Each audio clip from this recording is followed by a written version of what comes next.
어렸을 때 그 어머님이 그랬대요. 야, 그렇게 왔다 갔다 그러면 시집 여러 번 간다 그랬대요. 그러면 집사님 뭐 할 건데요? 그랬더니 글쎄요, 다른 사람을 찾아봐야죠 그러더라고요. 그래서 신랑도 똑같은 얘기 할 거라고.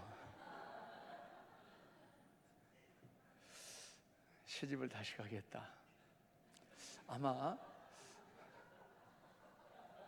20년 이렇게 뒤로 물리면 시집을 다시 가겠다, 장가를 다시 가겠다, 그런 분이 상당히 있을 것 같아요.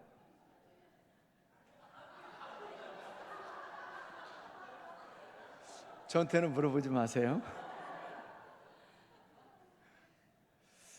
우리가 20년을 이렇게 뒤로 갈 수 있다면 얼마나 좋겠어요. 그런데 과거는 하나도 바꿀 수가 없어요. 아주 사소한 것도 과거는 바꿀 수가 없어요. 우리가 바꿀 수 있는 것은 미래밖에 없어요. 그 미래는 지금 바꾸는 거죠. 지금 내가 어떤 삶을 살아가느냐에 따라서 미래가 달라지죠. 아마 여러분들이 공부하셨던 그 교실에는 그게 안 써져 있었는가 모르겠어요. 저희 때는 이제 한참 그게 유행했거든요. 뭐 4시간을 5시간을 자자, 뭐 4시간을 자면 미래 배우자가 바뀐다. 이러고 이렇게 많이 써놨었거든요. 아마도 여러분들은 4시간씩 주무셨던 것 같아요. 5시간 안 주무시고. 우리가 바꿀 수 있는 것은 미래밖에는 없어요. 제가 좀 암울한 얘기이긴 하지만 통계를 봤어요. 10년 전이 아니라 2002년 통계를 보니까 우리 한국 교회의 대한민국의 크리스찬 기독교인의 퍼센테이지가 22.1%더라고요.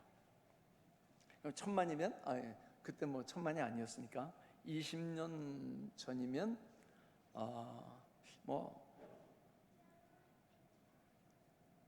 20년 전이면 아마도 우리 대한민국이 4천만이 조금 안 됐을 것 같아요. 4천만이라고 치고 22%면 몇만 정도 되는 거예요? 저만 산수에 약한 게 아니군요. 22%면 한 거의 1000만 정도 되는 거예요. 거의 1000만 정도 돼요. 그런데 22.1% 했던 크리스찬의 그 퍼센테이지가 2022년도에 몇 프로로 떨어졌냐면 15%로 떨어졌어요.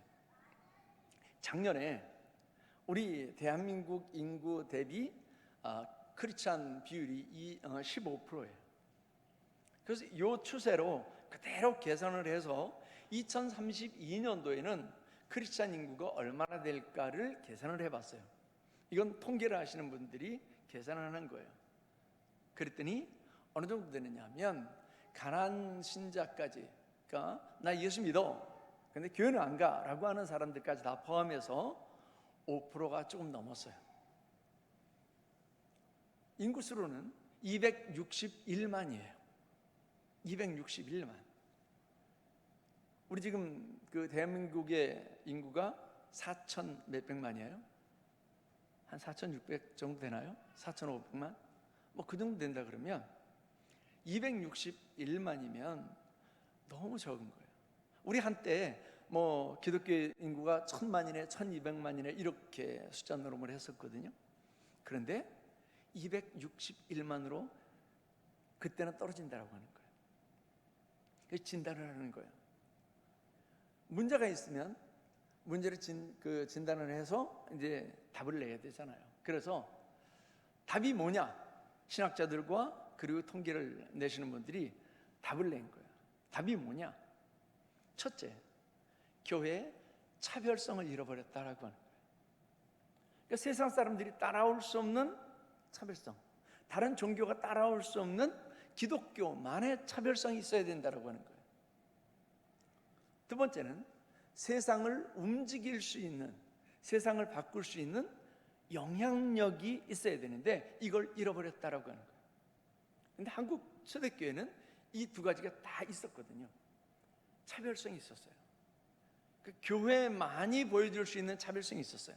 그래서 저희 어렸을 때는 교회를 갈 때 교회 간다 그러지 않고 예배, 요즘은 그러잖아요. 예배 드리러 간다 그러잖아요. 근데 저희 어릴 때는 예배 드리러 간다고 하지 않고 예배 보러 간다 그랬어요. 이거 왜냐하면 교회에 볼거리가 많았거든요. 세상에는 별로 볼거리가 없었어요. TV도 그때는 없었죠. 뭐 별거리가 별로 없어요. 그런데 교회는 볼거리가 많았어요. 교회 가면 일단 남자와 여자가 같이 이렇게 예배하는 그런 모습이 보였고, 교회 가면 세상에서 듣지 못했던 언어들이 들렸어요. 방언을 하고 막 성도들이 쓰는 그 용어들이 달랐으니까. 교회 가면 세상에서 볼 수 없는 그런 사랑의 모습들이, 교제의 모습들이 있었어요. 그래서 교회 예배 보러 갔거든요.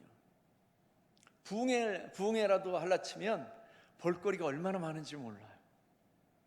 예배를 보러 갔어요. 세상이 따라올 수 없는 볼거리들, 즉 세상과 차별화된 것들이 있었어요. 그게 육적이든 영적이든 간에 차별화가 있었어요. 근데 요즘은요, 볼거리가 세상에 훨씬 더 많아요. 세상에 자극적인 게 훨씬 더 많아요. 우리가 좋아하는 것들이 세상에 훨씬 더 많아요. 교회가 보여줄 수 있는 차별성이 사라졌어요. 두 번째는 교회가 세상을 향한 영향력이 있어야 되는데 그 세상을 향한 영향력을 잃어버렸어요. 대한민국의 독립과 그리고 전후 대한민국을 일으켜 세웠던 중심에 교회가 있었어요. 민주화의 중심에도 교회가 있었어요. 그런데 그걸 잃어버렸어요. 그래서 교회가 마디른 소금이 돼서 세상 사람들이 손가락질하는 그런 교회가 되어버렸어요. 국민일보에 어떤 분이 칼럼을 썼는데, 국민일보가 아니군요. 저희 감리교회 기관지인 기독교 세계에 어느 분이 칼럼을 썼는데 그분이 그러더라고요. 자기 친구 하나가 친구들하고 약속을 해놓고 그리고 주일 오후였는데 교회 일을 보느라고 늦었대요. 헐레벌떡 달려갔더니 친구들이 왜 늦었냐고 그러더래요. 그래서 교회에서 이런 일을 하다가 늦었노라고 그랬더니 친구들이 보면서 그러더래요. 야, 아직도 그러냐? 아직도. 그러니까 교회에서 충성하는 것이 당연한 게 아니라 교회에서 충성하는 게 아주 이상한 세대가 되어버린 거예요. 이런 시대를 우리가 살아가고 있어요. 그럼 뭘 바꿔야 될 거냐? 뭘 바꿔야 될 거냐? 오늘 본 말씀에는 사실은 여러분들이 제일 잘하는 그 표현이 표대잖아요. 그 표대잖아요. 근데 사실 여기서 말하는 표대는 좀 우리가 생각하는 표대하고는 좀 의미가 달라요. 근데 여튼간에 바꾸지 않으면 그러면 변하지 않는다는 거예요. 지금 이 추세가 변하지 않는다는 거예요. 그래서 바꿔야 할 텐데 영적 영향력을 회복해야 된다라고 하는 거예요. 영적 영향력, 즉 세상과 차별되는 영적 영향력은 오늘 본문의 말씀하고는 조금 이렇게 격결로 나가긴 하지만 영적 영향력은 기도로부터 시작해요. 왜냐하면 초대교회는 기도로 시작한 교회였거든요.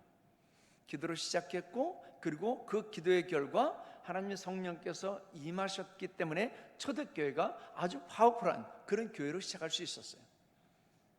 근데 오늘날은 기도가 점점 죽어가고 있어요. 우리 여성교회는 하루에 1시간 이상은 기도하시죠?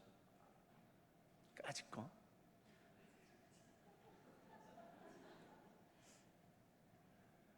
저희 그 동기 중에 제일 몸이 힘드신 분이 있어요. 예, 지난달에 이제 거기 헌신예배 인도를 해달라고 해서 갔다 왔는데, 그분이 그런 얘기를 하세요. 그분은 주간으로 공부를 했고 저는 야간으로 공부를 했는데, 그래서 신학교 때는 사실 몰랐어요. 근데 동기 모임을 하면서 이제 알게 돼서 교제를 하는데, 그분이 그래요.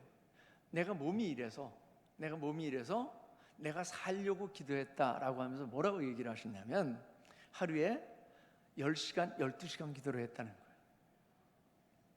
목사님이 지금도 집에 안 가고 그냥 강단에서 주무신대요. 근데 지금은 하루에 뭐 2시간, 3시간밖에 기도를 못한다고 그러시더라고요. 제가 그 얘기를 듣고 얼마나 부끄러웠는지. 우리 그 김옥봉 목사님하고는 사실은 신학교 다닐 땐 잘 몰랐어요. 저런 양반이 계신지 안 계신지도 몰랐어요. 근데 어디서 만났냐면 기도의 자리였어요. 저희 세마대가 지금은 뭐 거의 관광처럼 그렇게 만들어졌는데, 그 전에는 아무것도 없고요. 그 전두환 장인 이기동 씨가 산 전체에다가 잣나무를 심었어요. 그리고 그 산을 쭉 가로질러서 길을 내는 거예요. 그리고 아스팔트 포장을 해놨어요. 그 중간에다가 주차장을 만들었는데 그 주차장에 아무도 안 와요. 그래서 밤중에 제 선배 목사님들 몇 분하고 또 장로교 목사님들 몇 분하고 이렇게 수요일이면 수요예배가 끝나고 가서 그 주차장에서 밤새도록 기도하고, 그리고 그 다음날 새벽에 내려오는 것이었어요. 그걸 한 4년 5년 정도 했던 것 같아요. 그러니까 기도로 이렇게 끈끈하게 뭉쳐져 있으니까 세상의 그 형제들보다도 사실은 더 끈끈해요. 그 기도가 우리 신앙의 가장 첫 걸음이거든요. 근데 이 기도가 거의 다 죽었어요. 한국교회가 이 기도가 거의 다 죽었어요. 한국교회 부흥의 그 요인을 외국 신학자가 와서 분석을 해보려고 돌아본 거예요. 근데 시설이 뭐며 자기 나라가 훨씬 더 좋더라는 거예요. 근데 딱 한 가지, 한국교회는 새벽에 새벽 기도를 하더래요. 금요일 날 철야 기도를 하더래요. 근데 그냥 묵상하며 기도하는 게 아니고 막 부르짖어서 기도하는 그 기도가 있더래요. 그래서 그분이 돌아가면서 대한민국은 예전에는 고요한 아침의 나라였는데 이제는 고요한 새벽 기도의 나라가 됐다라고 하는 그런 말을 남기고 갔대요. 기도가 회복되지 않으면 영적 영향력이 회복되지 않아요. 영적 영향력이 회복되지 않으면 그러면 나만 알아요. 나만 알아요. 그래서 교회가 나만 알아요. 우리 교회 이거 말이에요. 그러다 보니까 교회끼리 싸워요. 안타까운 게 저희도 이제 전도가 되지는 않지만 전도를 쉬지는 않거든요. 근데 병점에 한참 아파트가 입주할 때 수원에 있는 어떤 두 교회에서 와서 전도를 하면서 서로 머리끄댕이를 잡고 싸웠다라는 얘기를 듣고 제가 놀라기도 하고 정말 가슴이 아팠어요. 교회가 세상을 향한 영향력을 발휘해야 할 텐데 그 영향력을 잃어버린 거예요. 왜 그러냐면 영적 영향력이 없기 때문에요. 오늘 본 말씀에 이 사도 바울은 나는 아직 내가 잡은 줄로 여기지 아니하고 오직 한 일, 즉 뒤에 있는 것은 잊어버리고 앞에 있는 것을 잡으려고 표대를 향하여 그리스도 예수 안에서 하나님 위에서 부르신 부름의 상을 위하여 달려가노라, 이렇게 말씀을 했어요. 뭐 영적 영향력 이런 것들은 그냥 기본으로 깔고 있는 거예요. 기본으로. 그리고 사도 바울은 표대를 향해서 달려가겠다 그렇게 말씀을 합니다. 근데 사도 바울이 표대를 향해서 달려가겠다라고 하면서 전제하고 있는 게 있었어요. 그게 뭐냐면 뒤에 있는 것은 잊어버리겠다라고 하는 거예요. 뒤에 있는 것은 잊어버리겠다. 왜요? 뒤에 있는 것은 바꿀 수가 없어요. 절대 바꿀 수가 없어요. 우리 한국교회 이렇게 된 게, 이 모양이 된 게 원인이 어땠든 간에 이제 바꿀 수 없어요. 뒤에 것은 바꿀 수 없어요. 이제부터 바꾸는 거죠. 이제부터 바꿔야죠. 이제라도 바꾸지 않으면 교회는 불을 보듯 뻔하다라고 하는 거예요. 제가 몇 년 전부터 그런 얘기를 했거든요. 20년 후에 한국교회는 없습니다. 20년 후에 한국교회는 없습니다. 정말 그래요. 근데 지금이라도 바꾸면요. 지금이라도 바꾸면 한국교회는 미래가 있어요. 20년 후에 한국교회가 있어요. 세상을 쥐고 흔들 수 있는 그런 강력한 교회가 있게 될 줄은 믿습니다. 그래서 바꾸는 것이 필요하죠. 근데 바꾸려면 뒤에 있는 것은 잊어버려야 돼요. 뒤에 뭐가 있든 상관없어요. 거기 영광스럽고 영화로운 역사이든 아니면 수치와 오욕으로 얽혀진 역사이든 간에 그거 상관없이 뒤에 있는 것은 잊어버리는 거예요. 그리고 앞에 있는 것만 보고 달려가는 거죠. 지금 바꾸지 않으면 그러면 죽을지도 모릅니다. 그 삼성의 그 이건희 회장이 고 이건희 회장이 93년도에 프랑크푸르트에서 했던 이야기가 굉장히 유명하죠. 마누라와 자식 빼고는 다 바꿔야 된다. 삼성이 아직까지 세계 굴지의 기업으로 아직까지 버티고 있는 요인일 수도 있습니다. 뒤에 있는 거 다 잊어버리고 계속 바꿔가는 거죠. 우리 교회가 기업만도 못하면 그러면 어떻게 이 세상을 움직이겠어요? 그래서 뒤에 있는 것은 잊어버려야 돼요. 근데 사도 바울이 뒤에 있는 것을 잊어버릴 만한 게 사실은 아니거든요. 왜 그러냐면 사도 바울이 가지고 있던 거 시민권은 어디 거예요?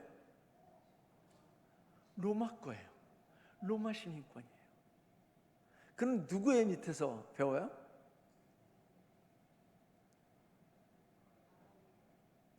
사도 바울이 누구한테서 배웠든지 뭐 내가 무슨 상관이야? 당시에 석학인 가말리엘이라고 하는 선생 밑에서 배워요. 사도 바울은 무슨 파예요? 대파, 쪽파 아니에요? 바리새파예요. 사도 바울은 율법으로는 누구보다 열심히 해요? 유대교의 여러 연갑자들보다도 열심히 해요.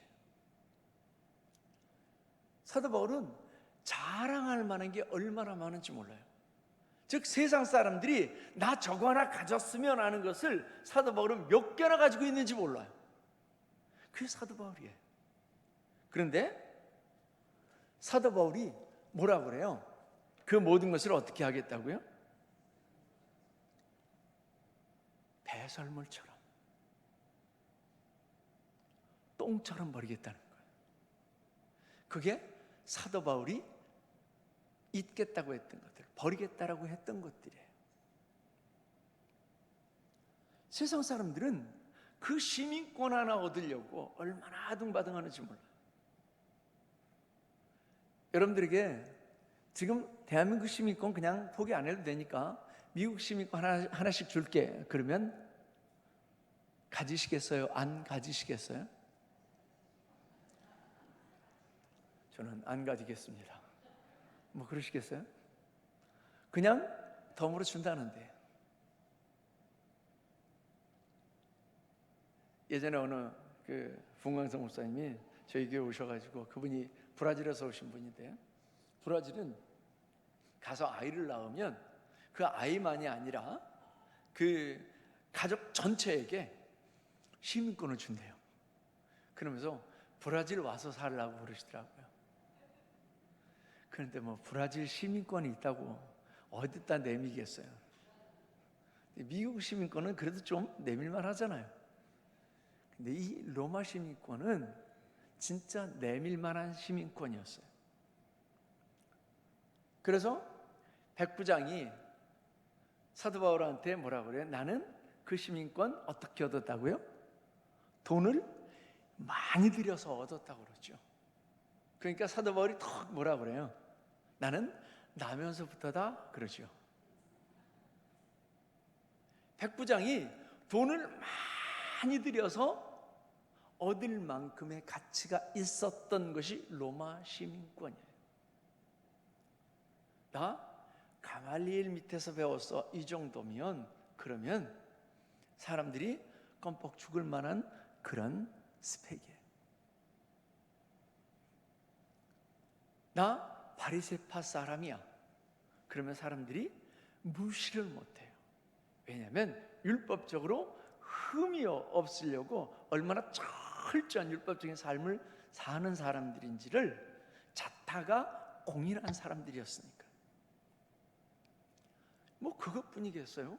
사도 바울은 내세울 만한 게 참 많아요. 그런데 그걸 배설물과 같이 똥처럼 버리겠다라고 그렇게 말하고 있는 거예요. 왜요? 달려가기 위해서. 그게 나 붙들고 있으면 앞으로 달려갈 수 없으니까 이걸 버리겠다라고 하는 거예요. 과거에 매서 앞으로 나가지 못하는 사람들이 얼마나 많은지 몰라요. 윤석열 정부가 마음에 드세요? 전 찍기는 윤석열을 찍었어요. 근데 지금 마음에 안 들어요. 왜 그러냐면 오염수 방류하는데 왜 얘기를 못해요? 뭐 그냥 영향이 없다라고 해도 영향이 없는데 그물 갖다 퍼다 마시라고 그러면 마시겠어요? 거기서 잡은 생선 드시라고 그러면 드시겠어요? 마음에 안 들어요. 그런 부분들. 그런데 그 2년만은 그냥 고개를 끄덕여 줄 만해요. 왜냐하면 일본하고 우리하고 맨날 이렇게 적대적으로 있어서 좋을 게 없거든요. 그냥 덮을 건 덮고 묻을 건 묻고 그리고 가는 것도 괜찮아요. 근데 할 말은 해야죠. 나 그거 마음에 안 들어. 그거 방류하지 마. 다른 방법 찾아봐. 뭐 이럴 수도 있잖아요. 근데 마치 도장을 찍어준 것처럼 그렇게 해서 그게 마음에 안 들기는 해요. 제가 비텐베르그를 갔어요. 비텐베르그가 그러면 뭐가 제일 유명해요? 루터의 95개 반박문이죠. 그게 비텐베르그 성당에 이렇게 성당문에 붙여져 있어요. 지금은 이제 동판으로 해서 만들어졌는데 지금 그 평택중앙교회 저 출입문보다 약간 커요. 그걸 구경하고 가이드가 딴 데로 이렇게 데리고 가는데 데리고 가서 동판을 보라고 그래요. 땅에 이렇게 동판이 만들어져 있는데 이렇게 4짝짜리 창문처럼 돼 있어요. 근데 그 동판이 이렇게 딱 귀가 맞은 게 아니고 한쪽이 이렇게 들려 있어요. 그리고 뭔가 이렇게 삐져나오는 것 같은 그런 모습이에요. 이게 왜 이러냐 그랬더니 가이드가 하는 얘기가 그래요. 이게 유대인이 만든 동판이래요. 근데 그걸 덮었다는 거예요. 즉 유대인이 독일 사람들에게 그 나치에게 학살당하고 핍박당했던 그 모든 역사들을 덮었다는 거예요.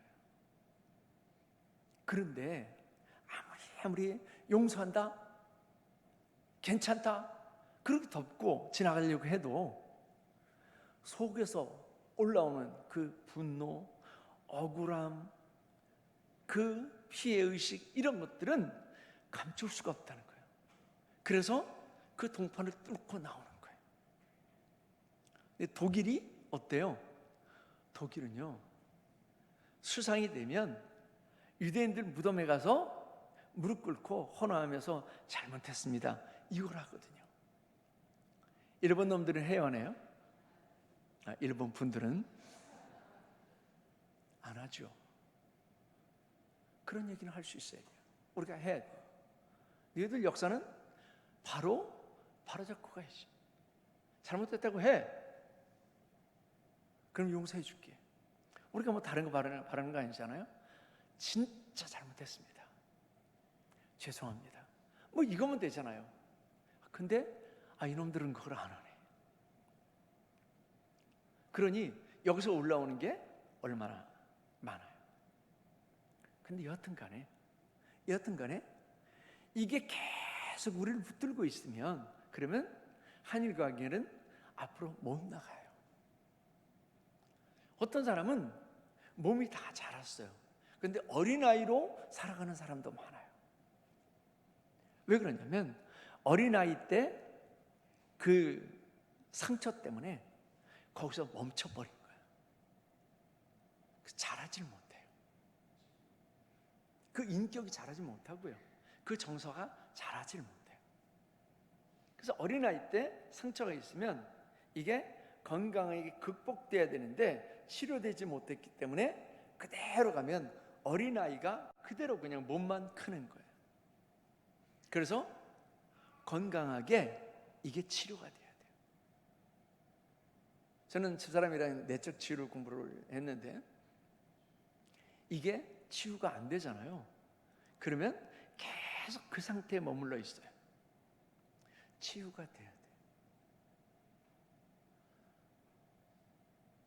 과거에 사로잡혀 있으면 앞으로 못 나가요. 그래서 사도 바울은 과거에 있던 그거 다 똥처럼 버리겠다는 거예요. 그리고 표대를 향해서 나가겠다라고 하는 거예요.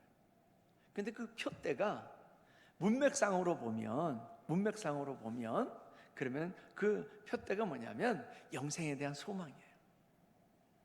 영생에 대한 소망. 그 영생에 대한 소망, 그 영생을 붙들기 위해서 내가 쫓아간다라고 하는 거예요. 근데 사도 바울은 죽을 때까지 그걸 쫓았어요. 죽을 때까지. 한 번도 쉬지 않고 죽을 때까지 그걸 쫓았어요. 근데 사실 그 영생에 대한 소망이 누구 안에 있어요? 예수 안에 있잖아요.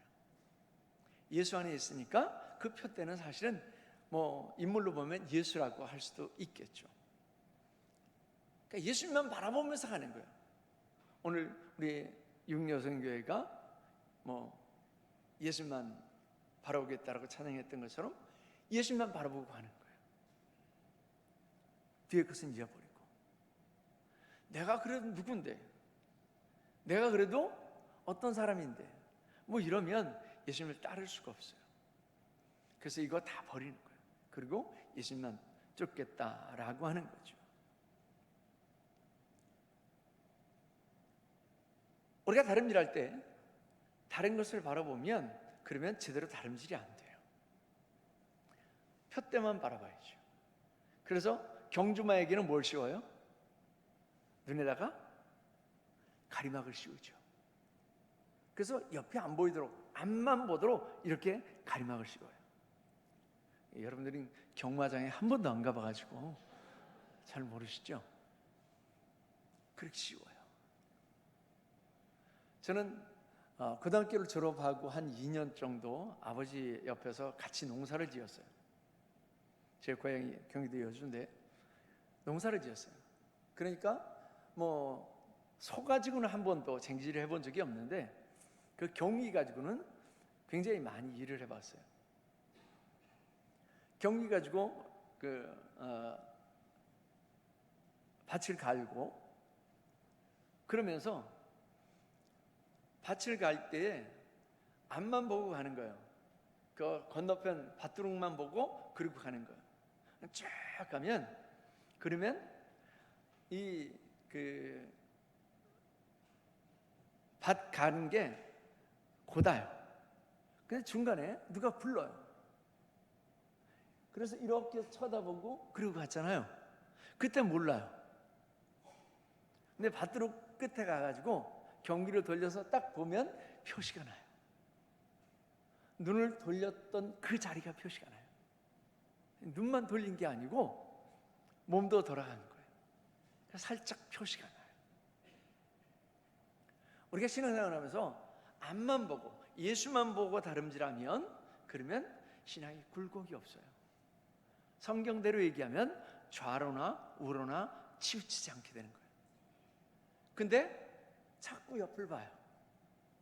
친구가 불러서, 일이 불러서, 취미가 불러서 이렇게. 그러면 신앙에 굴곡이 생겨요. 근데 사도 바울은 예수 만나고 나서 그가 목베어 죽임을 당할 때까지 끊임없이 표대만 바라보고 가는 거예요. 오직 한 가지 목표만 바라보고 달려가는 거예요. 저는 여러분들도 똑같이 한 가지 목표만 보고 달려가야 될 줄 믿습니다.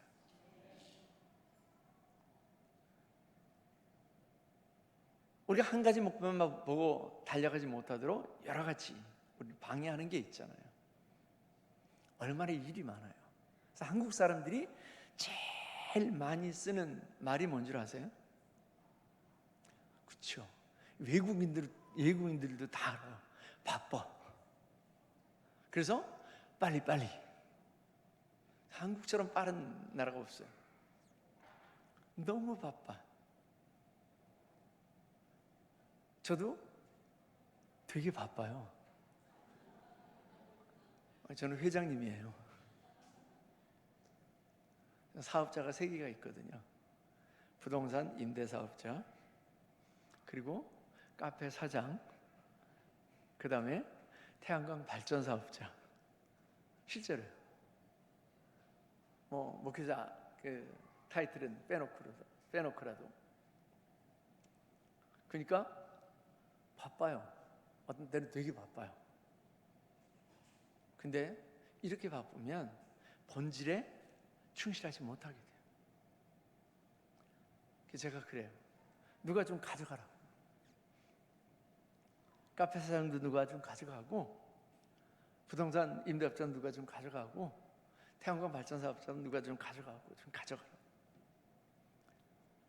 근데 성도들이 권리는 잘 내세우는데 짐은 안 지려고 해요. 여러분들은 짐을 잘 지시기 바랍니다. 그래서 우리 김옥봉 목사님이 이렇게 짐 지고 있으면 목사님 주세요. 목사님 주세요. 이래야 되거든요.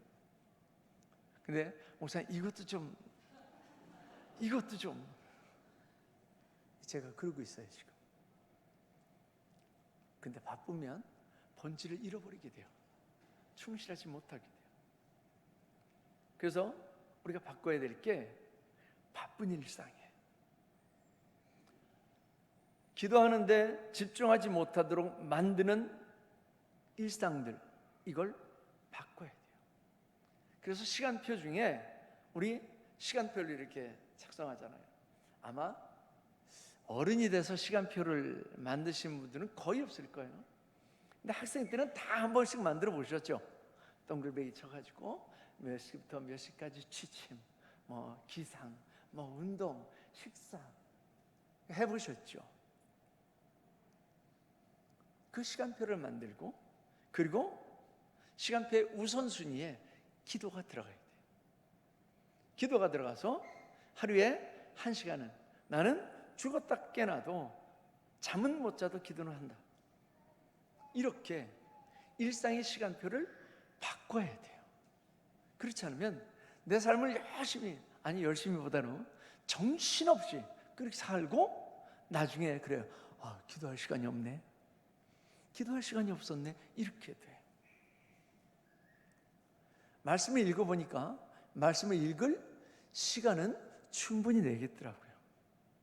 저희는 8월달 한 달 동안 늘 성경 다독 대회를 해요. 그리고 이제 오늘 시상식을 했는데 이번에는 옥중서신을 읽었어요. 옥중서신을 제일 많이 읽으신 분이 63번 읽으셨더라고요. 옥중서신이 뭐죠? 나는 옥에도 안 들어가 봤는데 뭐 옥중서신을 얘기하느냐. 앱, 빌, 골, mon이죠. 빌레몬서까지. 이걸 63번 읽으셨더라고요. 저는 하루에 한 번이라도 읽어야지. 그래서 31번을 읽었어요. 근데 읽어보니까 읽을만해요. 읽어보니까 읽기 위해서 시간을 구별하는 거죠. 요즘 여러분들이 제일 즐겨보는 그 드라마가 뭐예요? 우리 평택중앙교회는 오직 기도하고 말씀 보고 드라마를 몰라. 경찰서 옆 소방서 그리고 뭐 국가선거 뭔가 그러잖아요. 제가 챙겨봐가지고. 근데 성경을 읽으려니까 이걸 뒤로 미루는 거예요. 시간표를 바꾸지 않으면 아무것도 안 바뀌어져요. 시간표. 그래서 우선해야 될 것과 급한 것, 이걸 구별할 수 있어야 돼요. 제가 한 2년 동안을 프랭클린 다이어리를 썼어요. 이 프랭클린이라고 하는 사람이 자기 생활을 하는데 이렇게 시간을 나누죠. A1, A2, A3, B1, B2, B3 뭐 이렇게 나눠요. 그래서 A1은 급하기도 하고 중요한 일, A2는 중요하지만 그다지 급하지는 않은 일, A3는 중요하지만 나중에 해도 되는 일, 이렇게 나눠요. 이걸 등급을 매겨요. 그래가지고 오늘 해야 될 중요하고 급한 일, 중요하지만 그다지 급하지는 않은 일, 이걸 매겨서 그것부터 하는 거예요. 근데 우리는 뭐부터 해요? 급한 일부터 하죠. 급한 일부터. 그래서 급한 일을 막 처리하고 나면 다들 오대수가 돼요. 오대수가 누구예요? 하여간 평택중앙교회는 영화도 안 보고 드라마도 안 보고 오직 기도와 말씀으로. 그 올드보이의 주인공이 오대수예요. 자기 이름을 그렇게 설명하더라고요. 오늘만 대충 수습하며 살자. 그래서 오대수래요. 우리 크리스찬들이 이런 삶의 우선순위를 정하지 않으면, 삶의 시간표를 바꾸지 않으면 다 크리스찬이 아니라 오대수로 살아가요. 오늘만 그냥 대충 수습하면서 내일도 대충 수습하면서 이렇게 살아요. 그러다 보면 영적 영향력을 가지지 못하게 되고 세상을 향한 영향력을 가지지 못하게 되죠. 그래서 사도 바울은 뒤에 것 잊어버리겠다라고 하는 거예요. 그리고 오직 십자가의 표대만 향해서 달려가겠다라고 하는 거죠. 왜요? 왜 그 십자가의 표대만 향해서 달려가겠다라고 그래요? 그 십자가의 표대에는 상임에 달려 있어요. 그래서 오늘 본 말씀에 사도 바울이 뭐라고 이야기를 하던가요? 14절 하반절에 위에서 부르신 부름의 상을 위하여 달려가노라. 거긴 상이 있어요. 그 십자가의 표대에는 상이 있어요. 그래서 그 상을 향해서 달려가는 거죠. 여러분들은 면류관을 쓰시겠어요? 개털모자를 쓰시겠어요?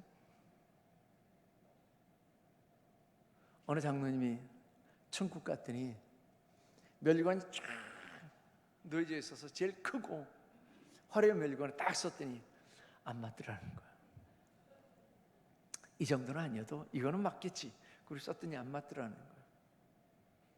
다 써봤는데 멸류관이 하나도 안 맞는 거예요. 맨 나중에 개털 모자 하나 놓여져 있는데 그걸 딱 써니 딱 맞더라고요.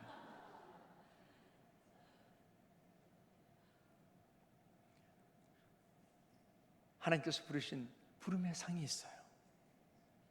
그 부름의 상은 각기 다를 겁니다. 저를 부르신 목적이 따로 있고 여러분들을 부르신 목적이 따로 있습니다. 저는 목회자로 부름 받았어요. 그래서 이 목회자의 길을 떠날 수가 없어요. 목회자의 길을 저도 떠나고 싶었어요. 아니, 안 가고 싶었어요. 그래서 제가 목회자의 길을 안 간다고 했다니까요. 근데 하나님이 제 다리를 분질리시더라고요. 다리를 분질리신 정도가 아니라 제 심장을 딱 건드리시더라고요. 그래서 제가 심장 판막증이 있었어요. 이 심장 판막증이 생기면 막 호흡이 안 되거든요. 땡땡 붓고 조금만 움직여도 막 헉헉거리고 숨을 못 쉬니까 동생들한테 올라가서 밟으라 그랬어요. 너무 숨을 못 쉬고 막 답답하니까. 근데 제가 하나님께 소원했거든요. 하나님, 이거 병원 안 가고 고쳐주시면 제가 우리 아버지가 나 목사 만들겠다라고 하셨다는데 나 목사가 될게요. 나 목사가 가면 될 거 아니에요. 이러고 제 스스로가 소원을 했다니까요. 그리고 나서 증상이 없어졌어요. 하나님께서 저를 부르실 때 목회자로 부르셨어요. 여러분들 다 목회자로 부르지 않으셨어요. 어떤 분은 집사로 부르셨고, 어떤 분은 권사로 부르셨고, 어떤 분은 장로로 부르셨고, 각기 부름의 상이 달라요. 그런데 하나님께서 주시는 칭찬은 똑같아요. 목회자에게 주시는 상을 주시면서도 칭찬하는 게 똑같고, 집사에게 상을 주시면서도 칭찬하는 상이 똑같아요. 칭찬하는 그 상을 주시면서 칭찬하는 칭찬이 똑같아요. 뭐라고요? 착하고 충성된 종을. 똑같아요. 어느 집사님이 천국 가니까 예수님이 왔냐 그러시더래요. 목사님이 한 번 오셨는데 막 버선발로 막 뛰어나가서 목사님 오셨느냐고 그러더래요. 집사님이 아니 예수님도 사람 차별하느냐고 그럴 수가 있느냐고 그랬더니 예수님이 야, 집사는 여기 많이 오는데 목사는 오래간만이야. 너무 반가워서 그래서 버선발로 뛰어나가셨다고. 집사가 됐든 목사가 됐든 부름에 상이 있습니다. 그 상을 향해서 그 상을 받기까지 달려가는 거죠. 쉼 없이. 그러려면 우리의 삶의 태도가 바뀌어야 돼요. 우리 시간의 우선순위뿐만 아니라 삶의 태도도 바뀌어야죠. 삶의 태도가 바뀌지 않으면 그러면 아무것도 안 바뀌어요. 세상 사람들은 누구를 기쁘게 하기 위해서 살아요? 나예요. 나. 여러분들은 누구를 기쁘게 하기 위해서 살아요? 그렇죠. 립서비스는 주님이죠. 근데 실제로는 나를 즐겁게 하기 위해서 살아가는 사람들이 너무 많습니다. 저희 교회는 작은 교회예요. 작은 교회인데 저희 교회가 지금 있던 교회 전전 교회가 103평에 53평짜리 교회를 이렇게 짓고 있었어요. 그것도 단층으로. 아파트가 길 건너에 4차선대로 건너에 아파트가 입주를 하는데 정말 저희 집사님들이 죽으라고 선도를 했어요. 아침 9시부터 시작을 해서 저녁 6시까지 우리 교회 딱 한 번만 와보시라고. 우리 목사님 설교가 얼마나 좋은지 모릅니다. 그런데 어느 집사님이 딱 와가지고 저한테 대놓고 그러시더라고요. 대놓고 뭐라고 하느냐면, 아유, 교회가 너무 작네요. 교회가 너무 작아서 부담돼서요. 그러더니 그 다음 주부터 안 나와요. 이런 일들이 겪으니까 우리 집사님들이 뭐라고 하냐면, 목사님, 우리 교회 다시 지어요. 교회 다시 지어요. 그러시더라고요. 세상 사람들이 나를 즐겁게 하기 위해서, 내 만족을 위해서 살아가는 것은 당연하죠. 그런데 예수 믿는 사람들이 살아가는 것은 그냥 립서비스가 아니라 진짜 하나님을 기쁘시기 위한 삶이어야 될 줄 믿습니다. 그래서 하나님을 기쁘시게 하기 위해서 살아가야 돼요. 그게 삶의 태도예요. 그러면 누군가를 기쁘게 하려면 누구에게 맞춰야 되겠어요? 내가 기쁘게 해야 할 그 대상에게 맞추는 거죠. 그러려면요, 눈치를 봐야죠. 여러분들이 집에서 강아지를 기르시는지 모르겠어요. 그 강아지가 누구 눈치를 볼까요? 집안의 넘버원, 자기한테 밥 주는 사람, 이 사람 눈치를 보죠. 그 사람이 기분이 좋으면 강아지도 기분이 좋아요. 그런데 그 사람이 기분이 다운돼 있다, 그러면 강아지도 눈치를 살살 봐요. 그리고 주인이 좋아하는 거래요. 하물며 강아지도 그런데, 우리 예수 믿는 사람들이 입술로는 하나님의 영광을 위하여, 하나님의 기쁨을 위하여, 하나님을 만족시키기 위해서 이렇게 얘기하면서 하나님 눈치는 전혀 안 보고 눈치 없이 그냥 이렇게 살아가면, 그러면 아무것도 안 바뀌잖아요. 사도 바울은 일생 누구 눈치만 봤느냐? 하나님 눈치만 봤어요. 하나님 눈치만. 사람들이 뭐라고 해도 그가 로마로 잡혀가기 전에 신문당할 때 그 왕에게 그러잖아요. 내가 이렇게 결박당한 것 이외에는 당신도 나처럼 되기를 원한다고. 근데 왕이, 바울아, 너 그 많은 지식이 너를 미치게 한다, 미친놈 취급받았거든요. 그런데도 사도 바울은 오직 하나님 눈치만 보는 거예요. 그 왕 눈치를 안 봐요. 그게 사도 바울이에요. 우리가 하나님 눈치만 본다면 그러면 하나님 기뻐하시는 일들을 만들어내겠죠. 우리가 시간을 쓰는데, 우리가 돈을 쓰는데, 우리가 삶을 쓰는데 하나님 눈치만 본다, 그러면 하나님을 기쁘시게 할 수 있을 겁니다. 삶의 태도가 이렇게 바뀌면, 하나님을 어떻게 하면 기쁘시게 해드릴까, 이렇게 바뀌면 분명 우리의 영적 그 권위들이 회복되고 영적 영향력들이 회복되게 될 줄 믿습니다. 사도 바울은 이렇게 뒤에 있는 것은 잊어버리고 오직 십자가의 표대만 보고 다름질하겠다라고 그렇게 말씀을 했습니다.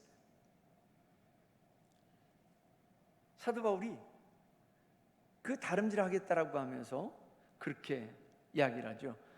12절과 15절 말씀해 보면 온전히 이루기 위해서라고 그렇게 말씀을 했습니다. 12절 말씀해 보면 내가 이미 얻었다 함도 아니요 온전히 이뤘다 함도 아니라, 15절 말씀해 보면 그러므로 누군지 우리 온전히 이룬 자들은 이렇게 생각할지니, 그렇게 말씀했어요. 온전이라고 하는 말은 헬라어로는 텔레이오라고 하는데, 이 텔레이오라고 하는 말은 완성하다, 성취하다라고 하는 그런 뜻도 있지만 끝내다라고 하는 그런 뜻도 있어요.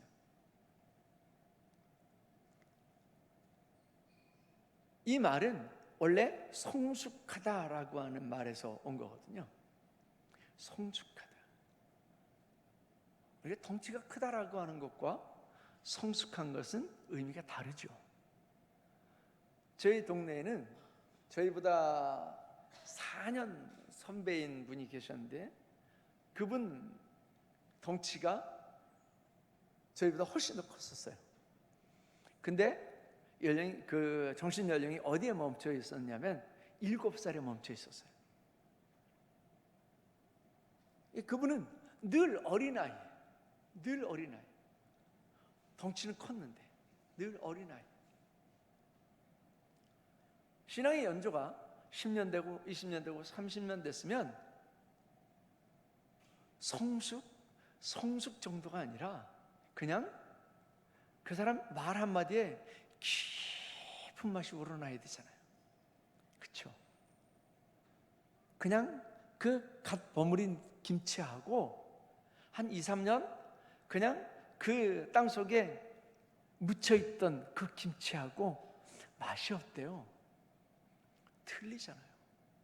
그 2, 3년 깊이 묻혀있던 그 김치에서는 깊은 맛이 나잖아요. 우리 신앙에도 그런 맛이 나야 되거든요. 10년 지났으면 10년 지난 사람에게서 나는 맛이 나야 되고 20년 지났으면 20년 지난 사람에게서 나는 맛이 나야 되고 30년 지났으면 30년 지난 사람에게서 나는 신앙의 맛이 나야 돼요. 깊은 맛이 나야죠. 이게 성숙이에요. 그런데 이 성숙이라고 하는 것은 그냥 성숙되는 게 아니잖아요. 나이가 어려도 성숙한 사람이 있고 나이가 많은데도 성숙하지 않은 사람이 있어요. 나이가 어린데 성숙한 사람은 대부분 어떤 사람들이에요? 어려움을 많이 겪어본 사람들. 어려움을 많이 겪어본 사람들은 어린데도 철이 들어있어요. 어린데도 성숙해 있어요. 우리 신앙도 똑같아요. 우리 신앙도 똑같아서 고난을, 환난을, 핍박을 견디면 우리 신앙이 성숙돼요. 즉 온전케 되는 거예요. 근데 이걸 안 하잖아요. 이걸 안 하고 내가 좋은 거, 내가 하고 싶은 거, 내가 하기 쉬운 거 이런 것만 하면 우리 신앙이 성숙되지를 못해요. 즉 온전케 되지 못한다라고 하는 거예요.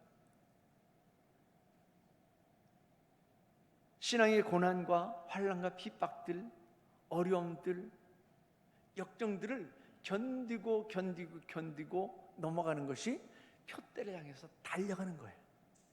이게 바울의 모습이었어요. 바울은 단 한 번도 쉽고 편한 길을 가보질 않았어요. 그 전에 그가 배설물처럼 버렸다고 했던 그전 것을 그대로 누렸으면 얼마든지 그는 편하고 좋은 삶을 살 수 있었어요. 그런데 그거 다 버려요. 그리고 힘들고 어려운 길만 찾아가는 거예요. 우리 신앙은 똑같아요.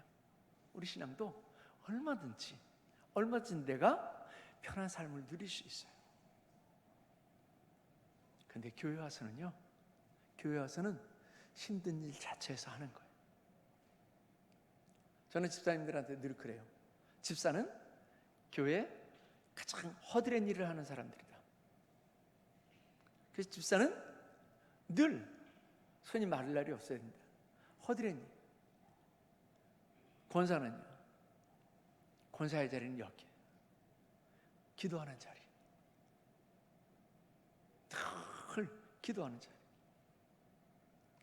장로님들은 목사님과 함께 성도들을 치료하고 가르치고 덕을 세우는 자리. 그런데 오늘날은 종교적인 생산자가 아니라 소비자가 돼서 그냥 누리고 가요. 예배를 그렇게 드리고 점심 잘 먹고 그리고 오후 예배 시간 전에 도망가요.